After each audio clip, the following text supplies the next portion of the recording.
And in the interview, President Trump said the Russia hoax was meant to destroy the relationship with Russia, make it impossible to get things under control, get a reset like Hillary said she wanted. So what we have in the Department of Justice now is a weaponization working group and the backing of our leadership to go and find this stuff. And so the Russia hoax, we know the birthday of the Russia hoax. It's December 8th, 2016, where the Obama administration, including Obama, said, don't put the truth out, lie, and ask the media to help us. And the Washington Post and others jumped right in. And then we had the Russia hoax that went on for 10 years. And every time they get in trouble, meaning the deep state and others, they throw another hoax out. And all we're doing at DOJ and all we're doing across the government is saying, get the truth out. And then, by the way, let's hold people accountable. And that's exactly what's going on. So when Bill Pulte sends a criminal referral over to us, and he says Letitia James and Adam Schiff, and by the way, both their lawyers have come out and talked publicly about that criminal referral. So you can talk to them about the specifics, because I'm going to tell you what we're going to do is we're going to follow the facts. Every American that has a mortgage or has other documents they sign has to follow the law. We're going to go to the very bottom of the facts, and if somebody did something wrong, we're not only going to hold them accountable, we're also going to look at everything else that they've been doing, because when you're a liar, you lie not just on one thing. When you're a cheater, you cheat not just on one thing. When you're doing corruption, you generally don't just do it on one thing. So that's what we're asked to do as prosecutors, and that's what we're doing. Well, we are all waiting for accountability here. Adam Schiff went on Sunday morning programs and said there was collusion in plain sight. And he was the chairman of the Intelligence Committee, so he had to know better that there was no evidence of any collusion in plain sight. So are you saying that this criminal referral is about something completely different, about mortgage fraud? Are you looking to get him on something other than Russia collusion?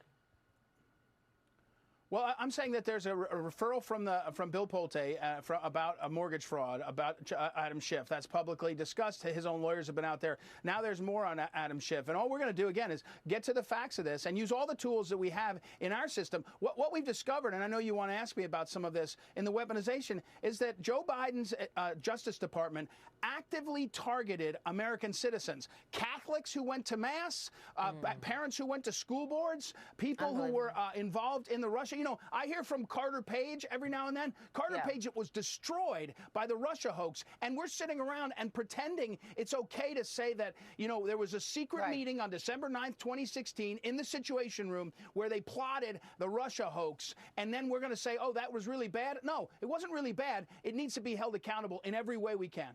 Well, you went to Letitia James's home this week. You were in New York. Yeah, look, I'm a prosecutor, and when I do these cases, I was in New York I was in Newark, actually, New Jersey, for some meetings, and I went over to New York for another meeting, and I went by there.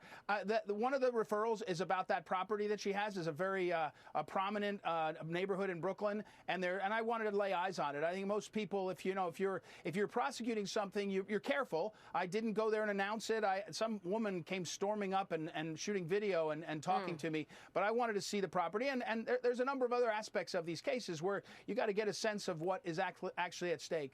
Do you have a grand jury in these cases? Let me say, when you get a criminal referral, one of the tools you have is a grand jury, and I'll leave it to you to infer what I mean. But these referrals are criminal referrals, significant enough that that they would warrant using all the tools, and the tools include subpoenas and witnesses, and that is in our system. That is the system. I'm not like Jack Smith. Jack Smith liked to talk about how he did things and what he did and brag about it. Letitia James did, by the way, as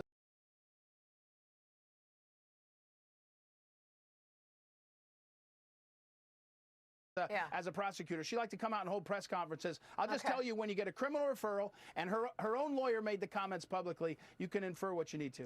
Well, let's talk about January 6th, because you are also investigating January 6th, which was also part of this 10 years of scandals. What have you learned? Well, again, Attorney General Pam Bondi let us loose on this, and there's a group of us working on January 6th. What we've learned is that the federal government, the Department of Justice, but other aspects, targeted these citizens. They basically turned government on to make the hoax work. So I'm not talking about somebody that pushes a cop. That's a charge you can look at and charge. I'm talking about that the FBI and others were putting American citizens on terrorism watch lists. They were auditing their IRS tax returns. They were targeting the American people. They were taking massive amounts of resources and moving them from fighting, child trafficking and fighting real corruption and saying we have to move everybody to look at the Capitol siege. It was a political hoax that was driven by Garland, Lisa Monaco, and others. And what, again, Attorney General Bondi has said is get to the bottom of it. Some of it may not be illegal, but it's some of the worst. In federal prosecutor world, we think about the importance of that role. There's a guy named Robert Jackson, who is the prosecutor guy. And what you see is Lisa Monaco's Justice Department acting in ways we've never seen before. This is going, and when we show all that, and we're writing reports regularly on it, it's not one aspect. The federal court system was used in a way. The jails were used in a way to punish people that was it's foreign. They didn't do this to the terrorists after 9/11, and they were doing it to American citizens. So that's a fulsome investigation on January 6th, and it will make clear the hoax, which is really the 2020 election hoax. We were told we couldn't talk about it because of January 6th, and the whole thing is falling apart, Maria, and it's going to get to the bottom, and the players are always the same. It's always the same. The same people on December 9th, 2016, in the Situation Room in Obama's White House are playing the same game all these years. That's unbelievable. Real quick, what about the January 6th committee? Did they destroy evidence? Is there criminality there? Of course. We're all in that too, and trust me, a lot of people did not get a pardon that were involved in the select committee, and they ought to be keeping an eye on their mailbox because there's a lot to be asked about. And the pardons that were given out were done by an auto pen. Are they legitimate? Well, I'm the pardon attorney, so I have